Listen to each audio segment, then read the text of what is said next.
Olá, meus irmãos, meus amados, tudo bem com vocês? Hoje nós vamos falar de um tema muito importante e um tema que não é muito comentado no meio cristão, né? Não sei porquê, mas nós vamos falar de igreja, nós vamos falar de escândalos, nós vamos falar de lideranças, nós vamos falar de membros, nós vamos falar também do amor que está esfriando. Uns temas muito importantes, e a gente vai ler Jeremias, que fala muito bem sobre isso aí, tá bom? Eu gostaria que você compartilhasse esse vídeo, que você comentasse, né, o que você acha, qual é o seu entendimento, qual é o seu posicionamento, né? Deixe um comentário aí, e isso aí vai ajudar demais, né? Tem muita gente esfriando, as profecias se cumprindo, muita liderança caindo, muita membresia também se desarraigando, se desviando do verdadeiro caminho, por colocar a culpa somente nas lideranças. Mas eu creio que todo mundo tem um pouco de culpa nisso aí. Então vamos estudar um pouco, vamos ler a palavra de Deus, vamos ver o que a Bíblia nos ensina sobre tudo isso aí, tá bom? Bem, como eu comecei falando, hoje em dia a gente não sabe mais o que é religião. É muito escândalo, é muito pastor aprontando, muito líder aprontando. Eu posso colocar aqui também padres, né? E posso colocar também pessoas, né? Membresias, cada um escandalizando o nome de Jesus, cada um aprontando coisas que não está no gibi.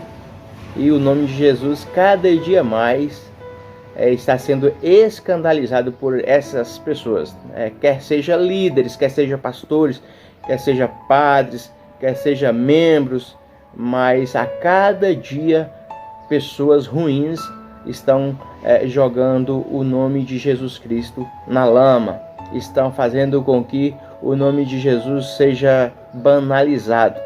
Então vamos ver o que a Bíblia fala a respeito de tudo isso. Certo dia eu estava num culto, na minha igreja, no meu ministério, onde um pastor, que eu não vou citar nome por ética e moral, ele disse que igreja não é casa de assistência, que igreja não tem que cuidar de ninguém, que igreja não tinha, e na época eu fazia parte do corpo diaconal e eu estava do lado de outro irmão que era diácono e a gente não concordou com isso, a gente simplesmente olhou um para o outro e balançou a cabeça e não concordando.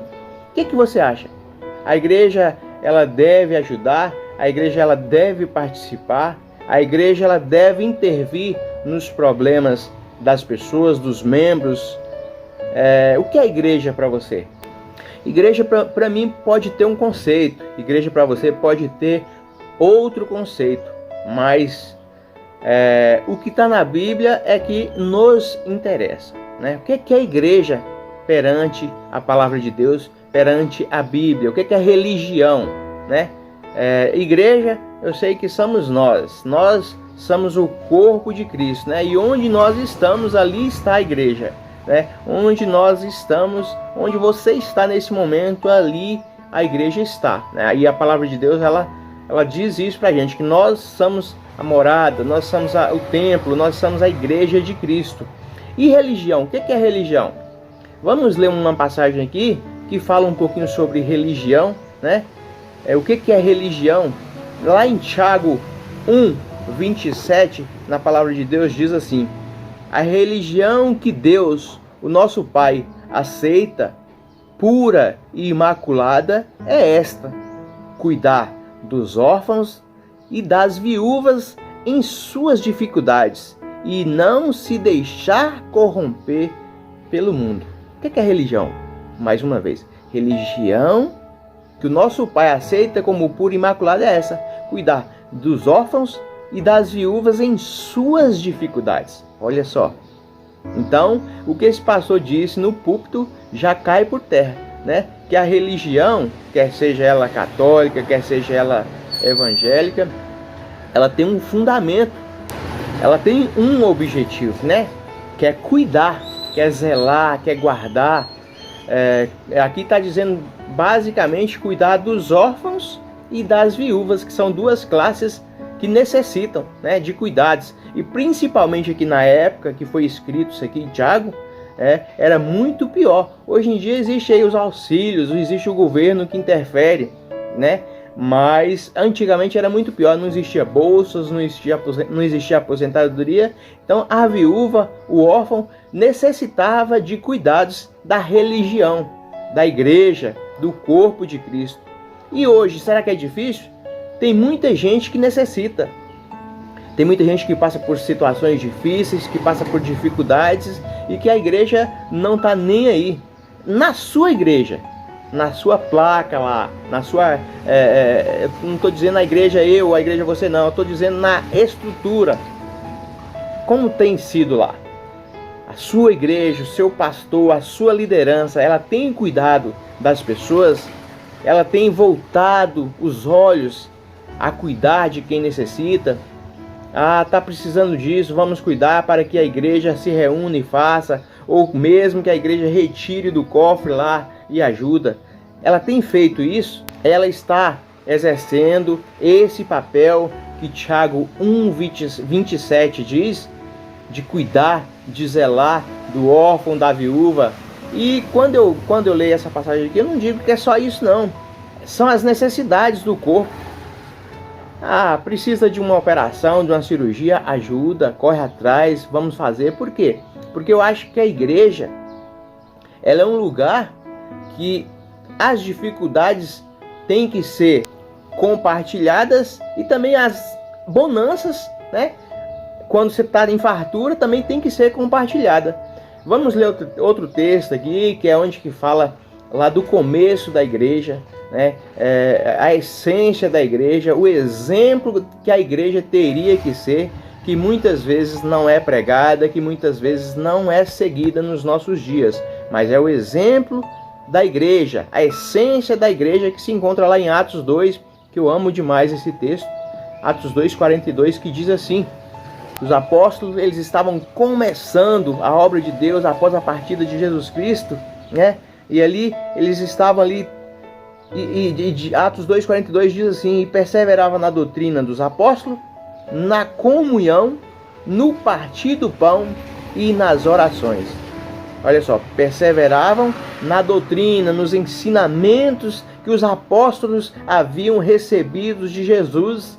Tudo que Jesus ensinou para aqueles homens, eles perseveravam naquela doutrina, né? E aí eles partiam o pão, eles tinham esse momento de partir o pão. E a Bíblia fala que tudo que eles tinham em comum, eles vendiam, né? Até os bens que eles tinham, eles vendiam e um cuidava do outro. Um repartia com o outro. Ninguém tinha a avareza, ninguém tinha essa visão de querer crescer mais, querer ser mais, de querer... Não, por quê? Porque estava tudo muito novo. Jesus havia acabado de passar ali, Jesus havia acabado de semear suas palavras ali, estava todo mundo vivendo aquela comunhão, aquela perseverança, aquela união, né? Comunhão, partir do pão e principalmente oração. E esse, para mim, talvez seja aí o maior exemplo de igreja, né? Que seria para a igreja católica, que seria para a igreja evangélica, né? A igreja protestante, que seria para todos nós cristãos. Viver em comunhão, no partir do pão e na oração. Mas infelizmente hoje isso não existe mais, né? Porque muitos de nós, a começar por mim, nós temos as nossas correrias, o nosso cotidiano de trabalho, é loucura. Eu só penso em crescer, em querer aumentar o meu patrimônio, eu não estou nem aí para o meu irmão. E infelizmente esse sentimento acaba corrompendo o que seria a verdadeira igreja, corrompendo o que seria a verdadeira religião, a verdadeira religiosidade. Eu nem digo religiosidade porque Cristo, ele era totalmente contra a religião, né? E foi os religiosos que mataram Cristo, foi os religiosos que crucificaram Cristo. Mas eu digo igreja, é um templo onde as pessoas estavam ali reunidos verdadeiramente para adorar, para partir o pão e para viver verdadeiramente em comunhão, coisa que hoje está difícil no nosso meio, porque infelizmente os membros não querem e as lideranças muito menos. Como que está aí na sua igreja? Como tem sido isso aí? Esse Atos 2:42 na sua igreja existe? Acontece isso? Existe comunhão? Existe partir do pão e oração? Quando alguém está necessitado na sua igreja, esse alguém é atendido, esse alguém é cuidado pela sua igreja, pela sua liderança. Outro dia eu estava vendo a ata, né, o documento onde que tem as regras que vêm do alto, né? É que o pastor local não tem poder de mexer, de trocar, de nada. Já vem uma regra do alto lá, dos presidentes, da organização lá de cima. Tudo que entrar no cofre da igreja, você não tem direito a nada, você não tem direito de reivindicar, você não tem direito de nada. Hoje o que eu percebo é que a igreja em si, ela não está preocupada. Ela não está preocupada verdadeiramente em cuidar do órfão, cuidar da viúva, cuidar das necessidades de algum membro. Exemplo, a pessoa está precisando de fazer um óculos, a pessoa está precisando de fazer uma cirurgia, a pessoa está precisando de fazer um tratamento. Será que a igreja vai ajudar? Será que a igreja pode ajudar? Ou isso aí não é assunto para se tratar na igreja? Assim, cada regra tem exceção. Eu já vi igrejas, em família minha, de construir uma casa para a pessoa do zero. A igreja foi lá e construiu uma casa. Mas também já vi nessa mesma situação a igreja dizer que ia orar e fazer uma oferta de R$300, de R$400, de R$200, que para uma pessoa que perdeu sua casa, né, isso aí não refresca em nada. Então eu acho que quem perdeu tudo, infelizmente, uma ajuda pequena não vai resolver nada, né? Principalmente quando se fala de lá. Eu já vi a igreja fazer do zero a casa dessa pessoa.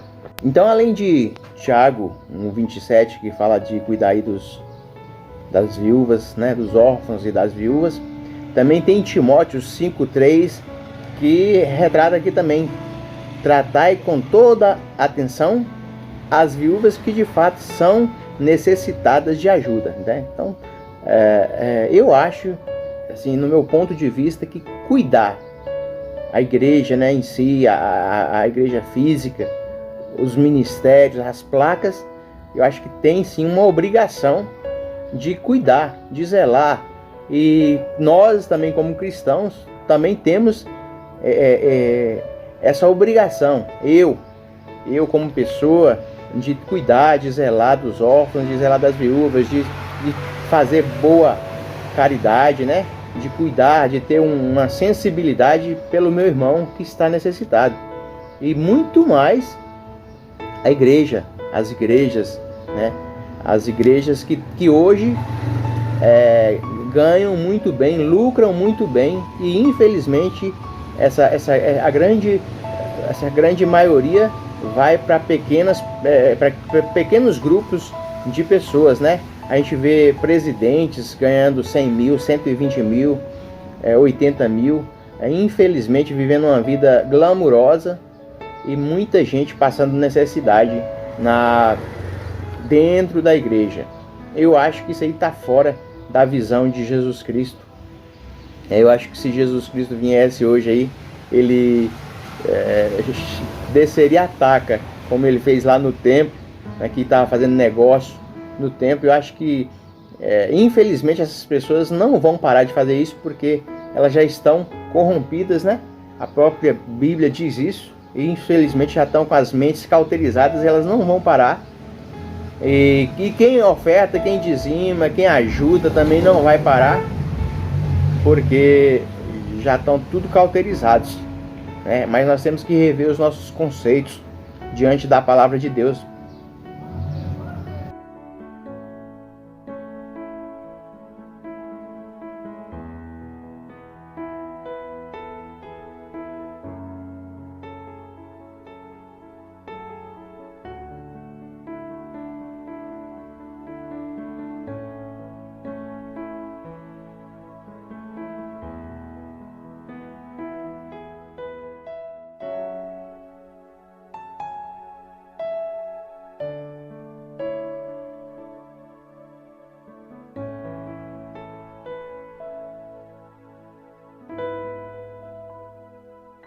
A visão que eu tenho de igreja é o seguinte, que a igreja ela foi criada, ela nasceu para ajudar, né?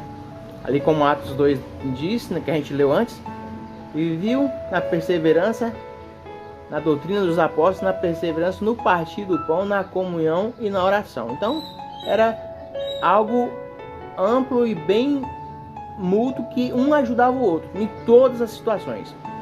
Então, a visão da igreja seria essa. Agora, imagina, uma igreja, eu não estou colocando A, B, uma igreja que foi criada aqui na minha cidade e tal. Aí ela começa a crescer, começa a desenvolver, aí tem 100 membros, 150 membros. Eu tenho certeza que se não tiver uma liderança à frente, um cuidado, um zelo, uma programação para cuidar, para visitar, para ir zelar, acho que é impossível conseguir o pastor, a equipe do pastor, cuidar de todos, visitar todos, amparar todos, né? Orar por todos, ir na casa e visitar, enfim, é difícil uma igreja. Aí a igreja começa com algo que eu chamo de ambição. A igreja fala, não, nós temos que ir por todo mundo, pregar o evangelho, vou criar mais uma. Aí cria a segunda igreja. Aí cria a segunda igreja e a igreja prospera, cresce, e aí tem 100, 200 membros e a mesma coisa acontece. A pessoa não tem condição de cuidar, não tem condição de zelar daqueles membros, não tem uma equipe organizada, uma equipe que cuida, que zela, que visita, que ajuda. E aí a visão da igreja é, não, eu tenho que abrir outra igreja, eu tenho que cumprir o ID, eu vou fazer outra igreja, e faz a terceira. E a mesma coisa acontece, não cuida e faz a quarta, com a visão que tem que fazer o ID e proclamar o evangelho, e faz a quinta, e faz a sexta, e faz a... Cara, eu acho que isso aí está totalmente fora do que Jesus falou, totalmente fora, porque eu acho que entra a ambição, porque se realmente quisesse cuidar, quisesse zelar, quisesse compartilhar, viver em comunhão, partir do pão e na oração, eu acho que isso aí era suficiente, né? Mas entra um espírito de mamão, que a pessoa quer mais, quer mais e quer mais, e quer faturar, e quer arrancar lã, quer tirar, quer absorver, enquanto que pessoas estão sendo machucadas, pessoas estão sendo maltratadas, pessoas estão sendo não estão sendo visitadas, pessoas estão sendo não estão sendo assistidas. Essa é a palavra, não estão sendo assistidas e deixadas de canto. As pessoas ficam magoadas, as pessoas se entristecem, e perante tudo isso que vem acontecido, desses escândalos, dessas corrupções, com Deus, por causa da visão pastores e da ambição do ser humano. Corrompidos, não quer mais saber de igreja, pastores roubando, são pastores adulterando, são pisou na bola, vamos colocar aqui padres também, né? Fazendo todo tipo de atrocidades, deixou essa pessoa poder sofrer, passar necessidade. E a gente, ser humano, as pessoas vendo isso, começa a perder, jogar a sua raiva para quem realmente não merece, que é nosso Senhor fé, Jesus Cristo. Infelizmente acontece muito. Ficar fracos, a esfriar. E também a Bíblia diz, né? A Bíblia retrata lá em Mateus 24, 12, que diz assim: por se multiplicar a iniquidade, a maldade no meio nosso, o amor de muitos esfriará, né? Então, não somente por se multiplicar lá, não somente por se multiplicar no pastor, não somente por se multiplicar no padre, não somente se multiplicar no irmão, mas por se multiplicar dentro de mim, dentro de você, dentro de cada um de nós, porque muitas vezes a gente também olha para as pessoas e só aponta o dedo, só coloca a culpa nos outros, mas a culpa também é nossa, né? Por se multiplicar a iniquidade dentro de nós, o amor nosso também se esfriará. E por isso que eu peço a Deus que Ele tenha misericórdia de nós, né? Porque nós não somos nada, nós merecemos, nós carecemos, na verdade, da graça, da misericórdia e do perdão de Deus, porque sem Ele nós não somos nada, não fazemos nada, não valemos nada. E essa iniquidade, esses frutos terríveis do ser humano, essa ruindade, essa maldade do ser humano, já ocorria, né, em outros tempos, lá no tempo do sacerdote Jeremias já acontecia. E Deus vem a Jeremias e chega a Jeremias e dita as regras para Jeremias ir pregar a verdadeira palavra de Deus. E aqui diz no começo de Jeremias 1, palavras de Jeremias, filho de Elquias, um dos sacerdotes que estava em Ananote, na terra de Benjamim. O verso 2 diz: e a ele veio a palavra do Senhor nos dias de Josias. O verso 4 diz: a mim veio, pois, a palavra do Senhor, dizendo: antes que eu te formasse no ventre materno, eu te conheci, e antes que saísse da madre, te consagrei e constituí por profeta às nações. Então lhe disse: ah, Deus, eis que não sei falar, porque não passo de uma criança. Mas o Senhor disse: não digas não passo de uma criança, porque todos a quem eu enviar irás, e tudo quanto eu mandar falarás. Então Deus chega a Jeremias, capacita Jeremias a ir pregar às nações, e aí pregar uma palavra de conserto aos homens que estavam totalmente andando na direção contrária do que Deus havia dito através de Jesus Cristo. E aqui no verso 9 do capítulo 1, Deus diz assim: depois estendeu o Senhor a mão, tocou-me na boca, e o Senhor me disse: eis que põe na sua boca as minhas palavras. Olha que hoje te constitui sobre as nações e sobre os reinos, para arrancares, derribares e para destruir. Então Deus deu poder a Jeremias, poder para pregar, para derrubar, para constituir. Então Jeremias vai perante os grandes, os pequenos, os líderes, e começa a pregar a verdadeira palavra, uma palavra que vai de afronta aos corações daquelas pessoas, dos grandes, das autoridades, das lideranças religiosas. E Jeremias prega a verdadeira palavra. Então Jeremias vai e começa a pregar aos pequenos e aos grandes. E lá no capítulo 5 de Jeremias, no verso 5, diz o Senhor a Jeremias: irei aos grandes e falarei com eles, porque eles sabem o caminho do Senhor, o direito do seu Deus. Mas estes, de comum acordo, quebraram o jugo e romperam as algemas. Irei aos grandes e falarei com eles. Esses grandes que a palavra de Deus está falando aqui são as lideranças religiosas, os líderes. Nos nossos dias hoje seria o quê? Os pastores, os padres, os sacerdotes, os discípulos, os presbíteros, os diáconos, eu também que estou aqui falando para você. Então eu me incluo nesse meio aqui, porque quem Deus deu, Deus cobrará. Então eu também vou ser cobrado. Então está falando aqui: irei aos grandes e falarei com eles, porque eles sabem o caminho do Senhor. Muitos conhecem, muitos sabem, mas as mentes estão cauterizadas. E interessante que aqui fala de jugo, quebraram o jugo e romperam as algemas. Deus, ele coloca sobre nós um jugo que a própria Bíblia fala que é um jugo suave, um jugo suave. E quando fala de algemas aí, nós somos algemados porque nós somos escravos de Cristo, Aqui na palavra de Deus em Mateus 11, 28 diz assim: tomai sobre vós o meu jugo. E aí o verso 30 diz: pois o meu jugo é suave e meu fardo é leve. Então esse jugo aí é algo que é colocado sobre nós quando nós reconhecemos a Deus, quando nós entendemos que Jesus Cristo é o nosso Salvador, nós reconhecemos Ele como nosso único e suficiente Salvador. Só que no decorrer, os líderes, os grandes aqui, como a palavra de Deus está falando, que tirou esse jugo, porque eles estavam achando que esse jugo aí não era para eles. Quebraram as algemas. O que é que fala de algemas?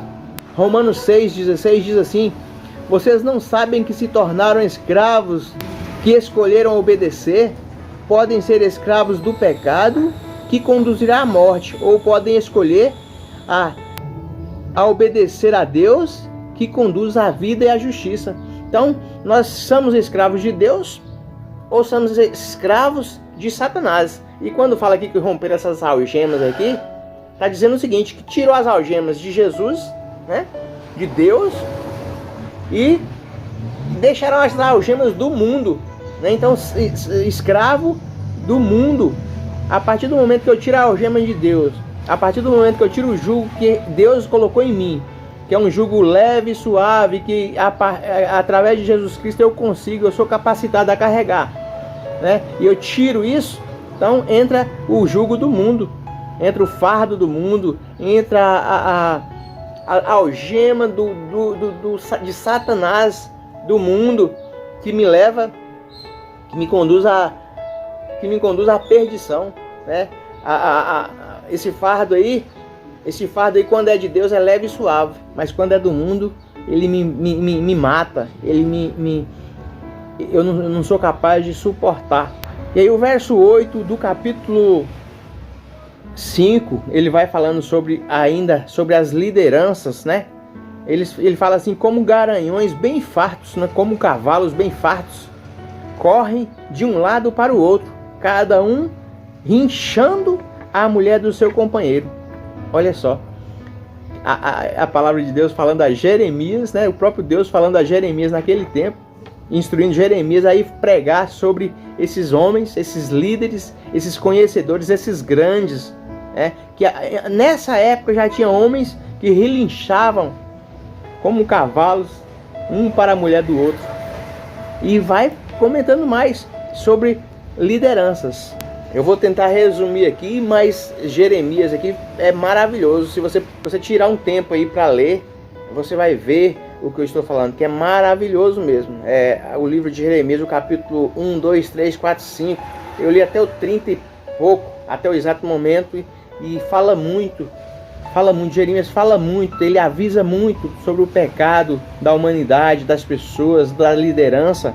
E aqui no verso 19, quando disseram: por que nos fez o Senhor nosso Deus todas estas coisas? Então lhes responderam: como vós me deixaste e serviste a deuses estranhos na vossa terra, assim servireis a estrangeiros em terra que não é vossa. Ouve isto, ó povo insensato e sem entendimento, que tendes olhos e não vedes, tendes ouvidos e não ouvem. Muitos estão dentro da igreja, muitos líderes estão pregando, mas já estão com o coração fora de Jesus Cristo, fora da palavra de Deus, estão lá por ambição, por ganância, né, por topo e ganância, pessoas que insensatas e sem entendimento, que tendes olhos e não vedes, e tendes ouvidos e não ouve. Infelizmente tem muita gente no nosso meio, e não somente liderança, mas pessoas como eu e pessoas como você que está me ouvindo agora, que infelizmente já estão insensatos. Tem olhos, mas não veem, e tem ouvidos, mas não ouvem. Infelizmente estão insensatos à palavra de Deus. Jeremias aqui estava pregando, mas muitos não queriam ouvir, porque estava apontando o pecado de muitos dos grandes, das lideranças, né, correndo um risco de vida. Mas Deus capacitou, né? Deus falou a Jeremias: vai, eu vou te capacitar no meio deles. Eu sei que as afrontas vão vir, mas eu estarei contigo. E Jeremias continua pregando a palavra. Aqui no capítulo 5, verso 26, diz assim: porque entre o meu povo se acham perversos, cada um anda espiando, como espreitam os passarinheiros, como eles dispõem armadilhas e prendem os homens, como a gaiola cheia de pássaro, na sua mão cheia de fraude. Por isso se tornaram poderosos e enriqueceram. Engordam, tornam-se nédios e ultrapassam até os feitos dos malignos. Não defendem a causa dos órfãos para que prosperem, nem julgam o direito dos necessitados. E mais uma vez aqui está falando de liderança, né? Porque meu povo se acham perversos, cada um espiando como empreitam os passarinheiros, que dispõem de armadilhas e prendem os homens. Infelizmente, muitos líderes estão prendendo os homens, né? E não sou eu que estou falando, é a palavra de Deus que está falando aqui em Jeremias 5, o verso 26. Dispõem armadilhas e prendem os homens. Querem aprisionar as pessoas no seu ministério, na sua igreja, na sua religião, né?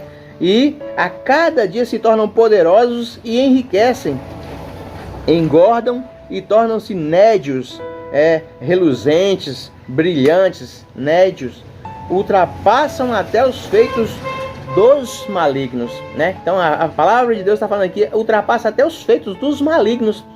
E são pessoas entendedoras da palavra, são líderes, são religiosos, são pessoas que têm entendimento, são pessoas que estão conduzindo rebanhos. Irmãos, que a gente possa pedir sabedoria e discernimento a Deus, para a gente entender, né? Eu acho que futuramente as igrejas, elas vão desmoronar.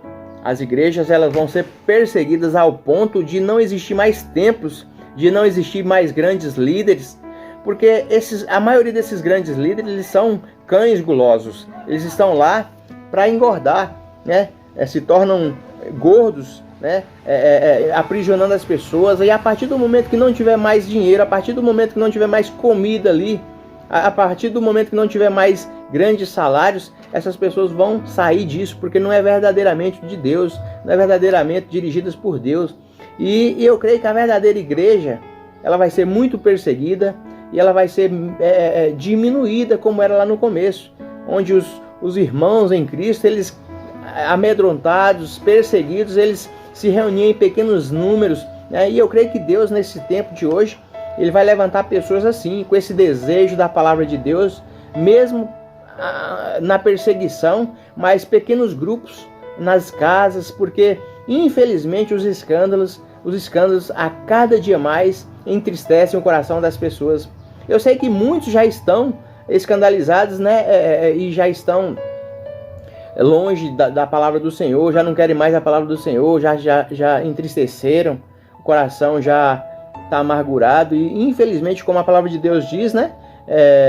Por multiplicar a iniquidade, o amor de muitos esfriará. E essas pessoas já estão frias, e a gente vê no nosso dia, a gente vê nas igrejas o pequeno número de pessoas, mas infelizmente, por causa de tudo que vem acontecendo na igreja, na casa, nos palácios, nos prédios, né? Infelizmente acontece muito isso. E a palavra de Deus, ela vai mais além. Jeremias continua pregando e falando aqui no capítulo 5, no verso 30, coisa espantosa e horrenda se anda fazendo na terra. Os profetas profetizam falsamente e os sacerdotes dominam de mão dadas com eles. E é o que deseja o meu povo. Porém, que fareis quando essas coisas chegarem ao seu fim? Interessante que a palavra de Deus que Jeremias está falando coisas espantosas e horrendas acontecendo, profetas que profetizam falsamente, pastores que pregam falsamente, padres que pregam falsamente, missionários que pregam falsamente, que estão preocupados na sua boca, na sua barriga, né? Que estão preocupados no engordar e não na palavra de Deus. E que as pessoas, olha só que interessante, que as pessoas desejam e que deseja o meu povo, né? E as pessoas desejam esse tipo de gente, as pessoas desejam esse tipo de movimento, esse tipo de palavra. É por isso que a gente vê, levanta um ali que se diz pastor, levanta outro ali que se diz missionário, levanta outro que se diz que é apóstolo e prega uma palavra bonita, uma palavra de emoção, uma palavra que impacta, e muita gente é levada, mesmo que esteja pregando heresias, mesmo que não esteja pregando a Bíblia. E o que eu tenho visto nos nossos dias, no nosso meio, pessoas que são levantadas e que a gente vai ouvir a palavra e lá tem de tudo menos a Bíblia. Não se abre a Bíblia. Eu já fui pessoas chegar, abrir a boca e não abrir a Bíblia. Mas nós não devemos falar por nós. Eu estou falando aqui da palavra de Deus. Esse vídeo aqui, ele pode ser afrontado, ele pode ser confrontado, ele pode ser perseguido, ele pode ser o que for, mas é a palavra de Deus. Eu estou lendo a palavra de Deus, eu não estou achando, eu não estou colocando o meu achismo. É a palavra, doa quem doer. Doa pastor A, doa pastor B, doa igreja A, igreja B, placas A, B ou C. Eu não estou nem aí, é a palavra de Deus. E outra, se eu estou contra isso aqui, eu vou pagar um preço muito alto. E você líder, você grande, que está contra isso aqui, se prepara, porque Deus é um Deus de justiça. Nosso Deus, quando Ele vem para fazer justiça, não tem para onde você correr não. Você pode procurar uma rocha e tentar entrar dentro do centro dela, que Deus vai atrás de você até lá. Você pode tentar escavar até o magma da terra, que Deus vai te buscar lá. Sua cobrança será feita. Líderes, missionários, presbíteros, diáconos, eu que não pregue a verdadeira palavra, que não siga a verdadeira palavra, nós seremos cobrados. E a palavra de Deus diz que quem mais é dado, mais é cobrado. Quanto mais entendimento você tem, mais você será cobrado. E seguindo, para a gente concluir, capítulo 6 do verso 8 diz assim: aceita a disciplina, ó Jerusalém, para que eu não me aparte de ti, para que eu não te torne em assolação e terra não habitada. E o nosso Deus, ele é tão maravilhoso que, se você começa a ler Jeremias primeiro ele vem exortando os líderes, vem exortando o povo, a nação, mas depois Deus, através de Jeremias, Deus vem pedindo para essas pessoas se converterem, Deus vem pedindo para essas pessoas se arrependerem. E aqui fala assim: aceita a disciplina, ó Jerusalém, para que eu não me aparte de ti, para que não te torne em assolação e terra seca. Então Deus, ele está falando para mim e para você, para que ele não venha se apartar de nós. Eu sei que muitos não estão nem aí. Eu sei que muitos estão procurando movimentos. Eu sei que grandes líderes não estão nem aí, porque estão nas suas mansões de milhões, nos seus carrões de centenas de reais, né? Agora mesmo escândalos de presidentes com escândalos com prostitutas, homens, pastores se adulterando, ministros de louvores transformando o seu sexo. Infelizmente, todas essas abominações serão cobradas. Todas essas abominações serão cobradas, e o próprio Deus está falando aqui. Então esse livro de Jeremias, ele fala muito aos líderes, fala também ao povo, fala à nação, né? Mas fala muito aos líderes, fala muito a quem está em frente ao ministério. Infelizmente, as pessoas estão com as mentes cauterizadas. Tem muita gente, muito sacerdote que está ali como Eli, que está ali sentado, debruçado ali na sua cadeira com seus buchos, né? Quando eu digo assim, eu estou ironizando, né? Nem todos estão com os buchos, mas com seus buchos cheios, como o profeta Eli, que estava gordo, né? Que estava vendo a sua casa toda em desordem, seus filhos se prostituindo dentro da casa do Senhor, dentro do templo ali, do tabernáculo ali, e não estava nem mais dando ouvidos. Por quê? Porque ele se aproveitava do que aqueles homens buscavam. Aqueles homens pegavam muitas coisas, muito, né, a carne do sacrifício. Aqueles homens pegavam, e quem usufruía era Eli.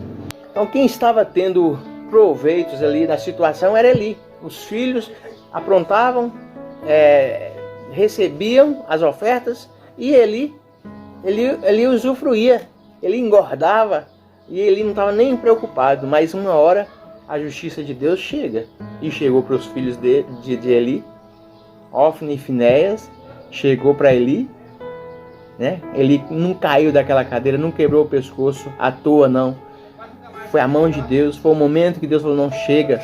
E vai chegar para todos vocês que estão praticando esses tipos de iniquidades, que não estão mais nem aí para a palavra de Deus, que não estão nem aí, não estão mais nem tementes a Deus, não estão cuidando dos órfãos, não estão cuidando da viúva, não estão cuidando das pessoas, não estão cuidando dos membros, né? Deus colocou algo na sua mão, foi para você cuidar, foi para você zelar.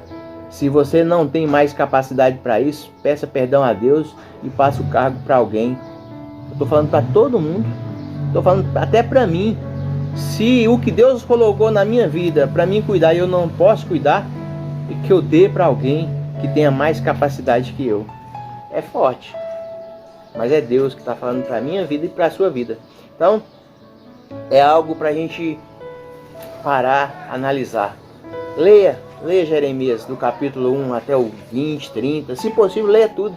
Você vai ver que Deus fala através da boca de Jeremias. O que Deus fala à nação, o que Deus fala aos líderes, o que Deus fala para as pessoas, né? E o que Deus faz. E como o amor de Deus é tão grande que mesmo as pessoas fazendo tudo isso, Deus ainda quer que essas pessoas se arrependam. Aceita a disciplina, ó Jerusalém. 6:8. Aceita a disciplina, ó Jerusalém, para que eu não me aparte de ti, para que eu não te tome em assolação e terra não habitada. Se você quer ser terra habitada por Deus, que você ouça o que Deus está falando ao seu coração nessa manhã, nessa tarde, nessa noite, que eu não sei qual é o horário que esse vídeo irá chegar a você. Que Deus te abençoe, que Deus tenha misericórdia de ti e que Deus tenha misericórdia de mim, que sou necessitado da graça, do perdão e da misericórdia. Que eu preciso, que eu sou falho, que eu sou miserável homem. Deus te abençoe e Deus te guarde. Em nome de Jesus.